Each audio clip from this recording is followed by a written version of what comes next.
Good morning বন্ধুরা। আজকে কি বার? শনিবার। আজকে হলো শনিবার। এখন বাজে সকাল কটা গো? 9টা, সাড়ে 9টা, 9টাই হবে বোধ হয়। 9টা 10। এখন থেকে আমি ভিডিওটা শুরু করলাম। আজকে ঠাকুরঘর থেকে ভিডিওটা শুরু করলাম, কারণ আজকে হচ্ছে আমাবস্যার পুজো। আমাবস্যার পুজোর জোগাড় মা করে নিয়েছে সব। এই দেখো, আমি চান টান করে এলাম নিচে। এবার মায়ের পুজো হবে, শুধু দেখবো। তারপর উপরে গিয়ে আবার রান্নাবান্না করবো। রাহুল খেয়ে বেরিয়ে যাবে, তারপরে আমাদের ব্যবস্থা হবে। তো চলো, পুজোও দেখতে থাকো, সারাদিন কী কী করি দেখতে থাকো।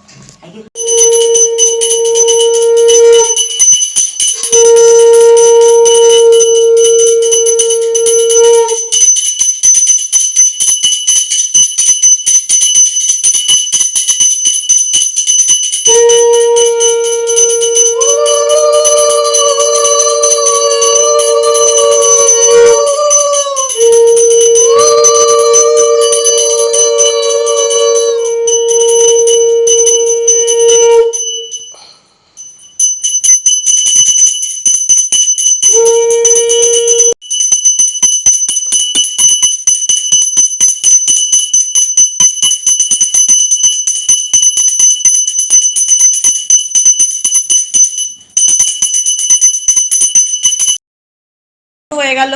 উপর নিচে থেকে এলাম, উপরে এসে একটা সিটি দিয়ে ডালিয়া করে দিলাম আর আলু ভাজা করে দিলাম। তাড়াতাড়ি করে ওইটাই খেয়ে চলে যাবে রাহুল। পুজো যখন হয়ে গেছে খেয়ে চলে যাক, নাহলে অন্যদিন খেয়ে যায় না। অন্যদিন শুধু সাথে শরবত খেয়ে যায়, আজকে পুজো হয়ে গেছে বলে খেয়ে যাবে। তো খেয়ে নিই। আর নিচে আমাদের এসছে, দেখে চলে।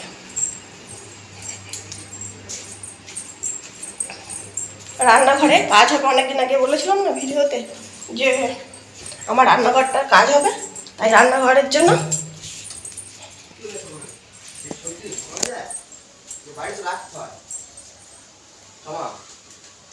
পাটেক্স এসছে। কাজ শুরু হবে মঙ্গলবার থেকে। এটা কি গো?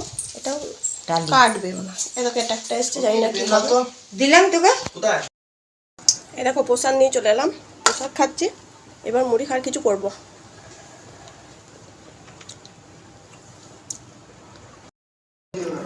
আমাদের বাড়িতে এক একজনা এক এক রকম খাবে। পুজো হয়ে গেছে, সবাইকে জল করে একই রকম খাবার দেবো হবে না। আমি প্রসাদ নিয়ে বসেছি, মহারাজকে প্রসাদ দিলাম। মহারাজ প্রসাদ খাবে না, মহারাজ খাবে ছাতুর শরবত। রাহুলকে দেবো ডালিয়া। এক একজনে এক এক রকম খাবে বললে অনেক সমস্যা বাড়িতে কোনো কিছু কাজ করলে। ওটা দরজা লাগে না, জড়ো করেই রেখে দেয়।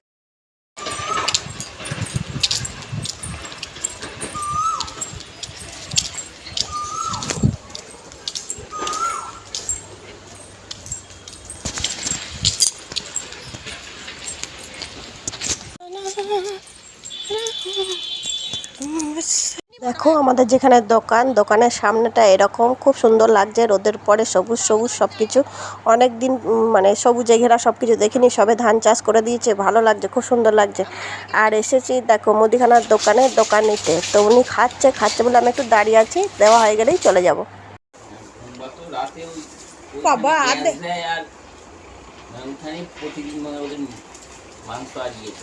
তো আমি দোকানে গেছি, তারপর দোকানে কিছু কথা আলোচনা হচ্ছিল। উনি বলছিল, আমিও বলছিলাম। সেটা একদমই সব কারুর নামে কথা, সেটা না দেওয়াই ভালো। তো সেই জন্য আমি ওইখান থেকে ভয়েস স্টপ করে দিলাম। তো দোকান নিয়ে বাড়ি গিয়ে চা করব, কারণ এখানে চা দুধ নিতেই এসেছি। কালকে আমাদের মুদিখানার মাল আসবে, কিন্তু আজকেই আমার দরকার। তো রাত্রেবেলা ফুরিয়ে যাবে, সেই জন্য আমি নিতে চলে এলাম। গেলাম দোকান থেকে, এলাম চা দুধ নিয়ে এলাম আর একটা লেস, আর 1 টাকা বেঁচে গেছিলো হজমোলা। এই নিয়ে বাড়ি চলে এলাম। চা করছি, খিদে পাচ্ছে। মনে করলাম বিস্কুট নিতে, নিলাম না, পয়সাই হলো না। চা হচ্ছে।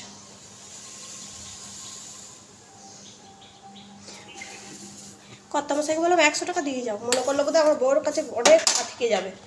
দোকানে নিয়ে গেলাম 100 টাকা, 100 দুধ নিলাম, একটা টাটা টি গোল্ডের প্যাকেট নিলাম, আমরা ওটাই খাই। আর একটা লেস নিয়েছি, আর একটা লঙ্কা নিয়েছি, মানে 10 টাকা এক্সট্রা। লেস 5 টাকা আর লঙ্কার গুঁড়ো 5 টাকা। সানরাইজের ছোটো প্যাকেট লঙ্কার গুঁড়ো। আর 1 টাকা বেঁচে গেল, 1 টাকার হজমোলা। 100 টাকায় কিচ্ছু হয় না বন্ধু। আমার বরকে কেউ বুঝাও যে বউর হাতে মাঝে মাঝে 500 টাকাও দিতে হয়। এখন বাজে দুপুর 1:35। আমার মাসি শাশুড়ি এসেছিলো, তার সঙ্গে একটু গল্প করতে করতে হয়ে গেল আমার দেরি। বলেছিলাম একটাই খাবো, দেখো এখনও খেতে পারিনি। মানুষ এলে মানুষের সঙ্গে কথা বলতে হয়, তারপরে ফোন এলো, ভিডিও আপলোড করতে, এডিটিং করে ভিডিও আপলোড করতে পারিনি। মানে আমি ভিডিওটা বেশিরভাগ দুপুরের দিকে জলখাবারের দিকে এডিটিং করি।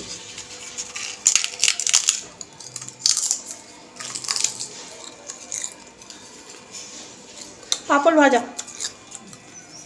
সেটা হলো না, দেরি হয়ে গেল। 1:35 বাজছে, এখনো ভিডিও ছাড়তে পারিনি।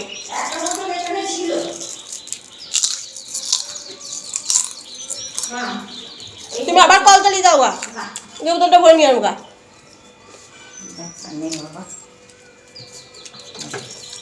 এই ভদ্রমহিলার বোতল খালি দেখলেই মনে ভরে নিলে ভালো হতো, তাতে ট্যাঙ্কি ভরে করে পড়ে যায় যাক, কিন্তু বোতলটাকে ভর্তি করতে হবে। আর জামা কাপড় দেখলেই মনে ছাদে গিয়ে মিলে দিয়ে আসতে হবে রোদে। শাশুড়ি বউমা মশে মেলে না, আমার আবার বারান্দায় মিলে দিলে শুকিয়ে যাবে। এই হলো গন্ডগোল।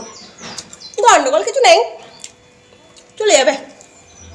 ডালিয়া, পাঁপড় ভাজা, গোল গোল আলু ভাজা, কুলের আচার, আর কুছ নেই। এই খাবার খেয়েই আজকে কাটাতে হবে।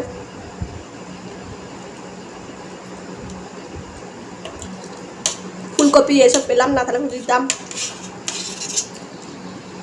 বরবটি, তারপরে ক্যাপসিকাম, কুছ নেই পায়া।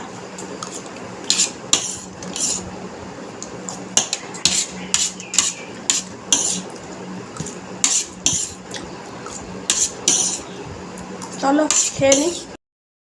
আমার ছেলে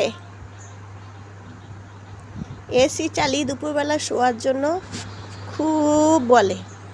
কালকে শুয়েছিলাম জানো, দিয়ে কি ঠান্ডা লেগে গিয়েছে আমার। সেই শুনেছো কুকুরের পেটে ঘি হজম হয় না, আমার হলো সেই অবস্থা। সেই জন্য আমার ছেলে আর আজকে এসি চালায়নি, আমার ওপর দয়া মায়া করেছে। আমার না এসিটা একটু ভালো লাগে না, আমি চাপে পড়ে মাঝে মাঝে এসির হাওয়া খেতে হয়। তো ছেলেটা চালিয়ে শোয়, ওর কিছু হয় না। আমি এসির হাওয়া খেলেই আমার ঠান্ডা লেগে যায়। আমি তো খুব গরিব ঘরে জন্ম নিয়েছি, গরিবের মেয়ে, গরিবের মতন বড় হয়েছি। আর আমার ছেলে বড় লোকের ছেলে, ওর সঙ্গে আমার অনেক পার্থক্য। আমি রোদে রোদে ঘুরেছি, তারপরে সারাদিন রোদে রোদে খেলেছি, কুল পেরেছি, মাঠে ঘুরে বেরিয়েছি, খালি পায়ে হেঁটেছি। গ্রামে বড় হয়েছি তো, গ্রামের মতো। সেই আমার ছেলে হলো পোলট্রি মুরগি আর আমি হলাম দেশি মুরগি। ওর জীবনযাপন আলাদা, আমার জীবনযাপন আলাদা। তবে আমি মানিয়ে নিয়েছি। এখানে কষ্ট হতো প্রথম একদম খোলামেলা জায়গায় থেকেছি, এখানে একদম ধরাবাঁধা জায়গায় থাকি। কী করব, মানুষ মানে পরিবর্তনের নামই জীবন। মানিয়ে নিতে না পারলে লোকে তো আমাকেই খারাপ বলবে, সেই জন্য মানিয়ে নিয়েছি। কিন্তু এসির হাওয়াটা খেতে খেতে সহ্য হয়ে যাবে। আর একটু গরম পড়ুক বন্ধুরা, খেতে পারছি না।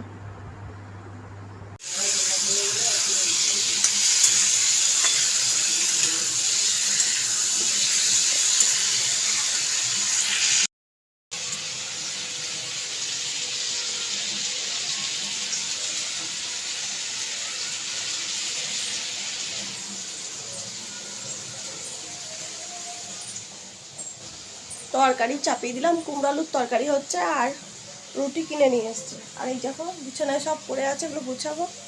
ছড়িয়ে ছিটিয়ে আছে, সেগুলো গুছাবো, গুছিয়ে বিছানাটা করে নেবো। গরমও পড়ছে। আর সন্ধ্যেবেলায় নিরামিষ চপ এনেছিল, খেয়েছি। কারণ আমার বছর ছেড়ে গেছে 4টার সময়, সেই জন্য, নাহলে খাই না। কুমড়োর তরকারিটা চাপিয়েছি।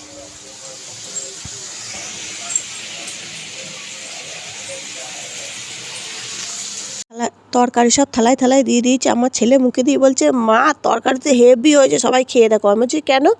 বুঝে গেছি নুন দিইনি মনে।